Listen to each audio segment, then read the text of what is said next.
क्योंकि अभी हमारे वर्तमान समय में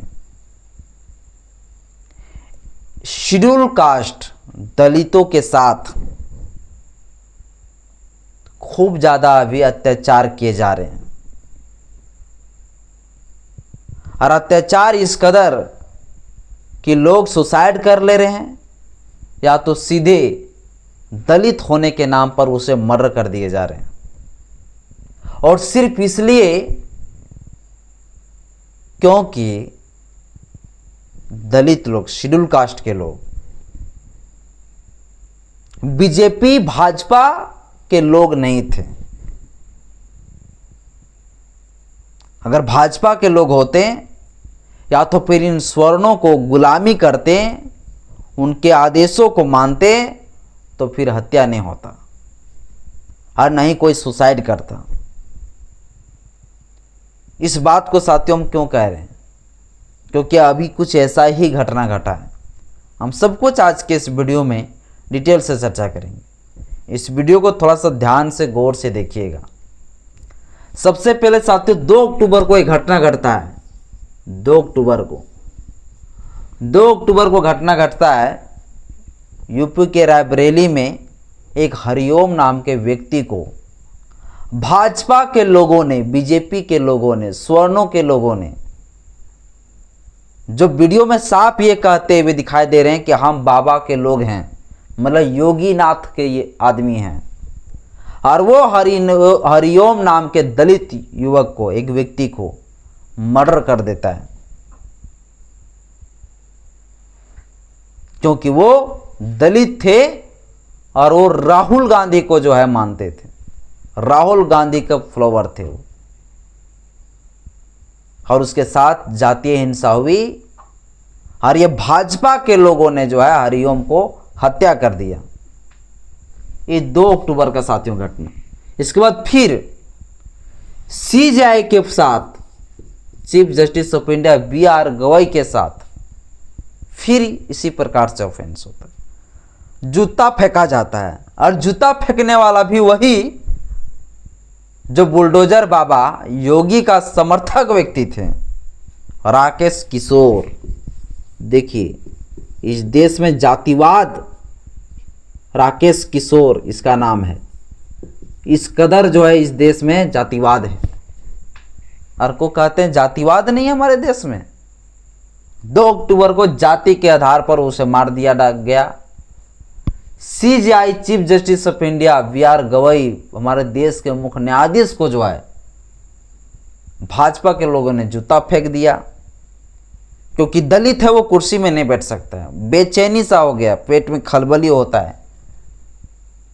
इसलिए खलबली होता है क्योंकि जो स्वर्णों का गुलामी कल किया करते थे वो आज कुर्सी में बैठने लगे, AC वाला रूम में बैठने लगे, लाल बत्ती वाले गाड़ी में घूमने लगे, सिक्योरिटी लेके घूमने लगे। 3 लोगों का फटने लगा है।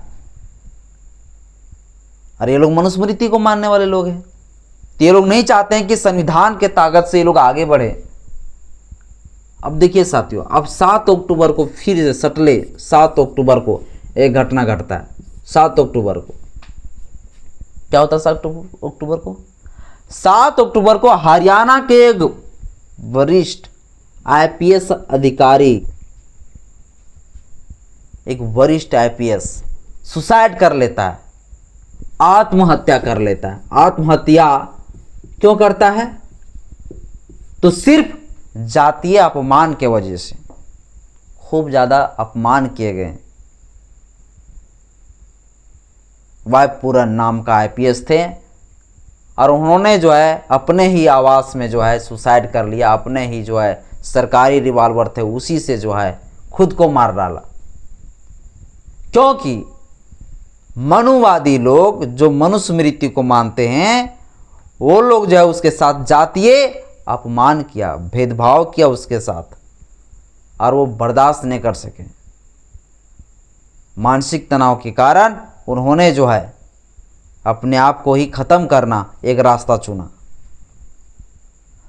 जब वो अपना सुसाइड कर रहे थे तो सुसाइड से पहले उन्होंने 8 पन्नों का सुसाइड नोट छोड़ा, और उसमें साफ तरीके से जो है क्या लिखें कि जातीय आधार पर भेदभाव, मानसिक उत्पीड़न, अपमान का आरोप लगाया। किसके ऊपर लगाया आरोप? तो ये आरोप साथियों लगाया है हरियाणा के डीजीपी शत्रुजीत सिंह कपूर और रोहतक के एसपी नरेंद्र बिजारनिया, इसके ऊपर साथियों ये आरोप लगाया है। और इसके साथ एक जातिगत भेदभाव सिर्फ एक दिनों से नहीं बल्कि 2024 से लगातार इनके साथ जातिगत भेदभाव किए गए और जाति के आधार पर धमकियां दिया गया।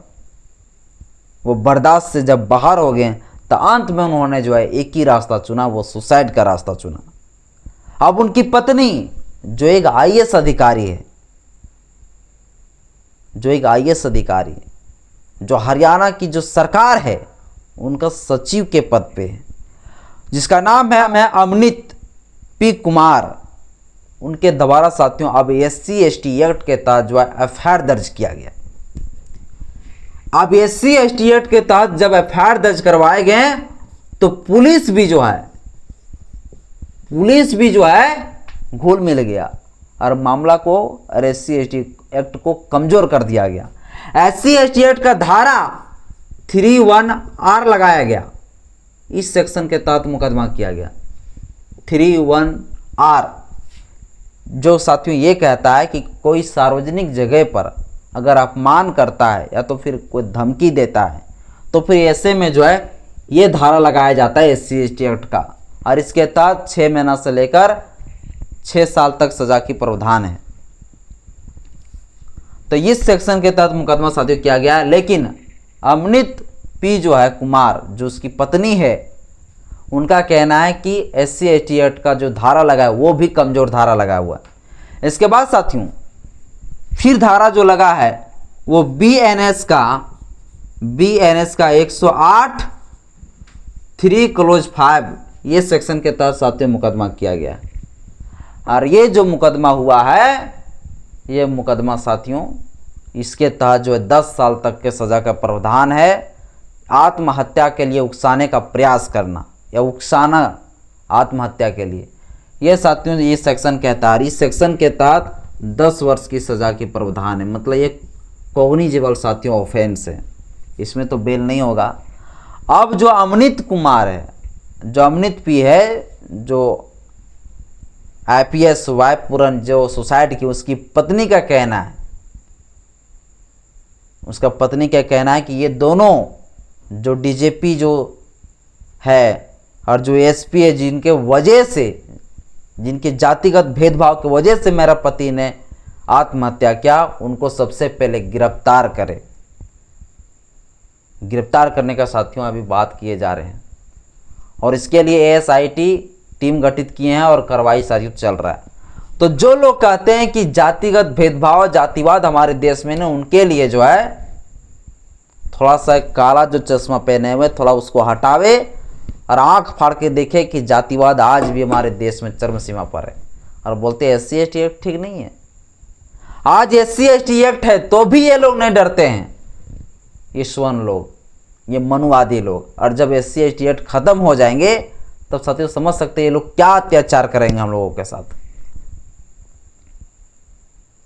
तभी साथियों इस प्रकार से लगातार जो है SC/ST एक्ट का ऑफेंस, लगातार क्राइम हो रहा है और हमारे देश में जातिवाद चरम सीमा पर है। उन मनवादियों के लिए जो है मैं कह देना चाहता हूं कि मनवादी लोग, आप लोग अगर ये जातिवाद को लागू रखेंगे तो आने वाले टाइम पर आप लोगों की दुर्दशा बहुत बेकार होने वाला है। आप लोग सोच रहे हैं कि हम 3% पूरा बहुजनों पर जो है राज करेंगे, तो ये नहीं चलने देंगे और ये नहीं होगा। अब बाबा साहब अम्बेडकर का संविधान देश में है, आपका मनुस्मृति चाह के भी जो है ना कुछ भी कर लो, कुछ नहीं उखाड़ पाओगे और तेरा मनुस्मृति नहीं चलेगा। जय भीम, जय संविधान, जय विज्ञान, जोहार।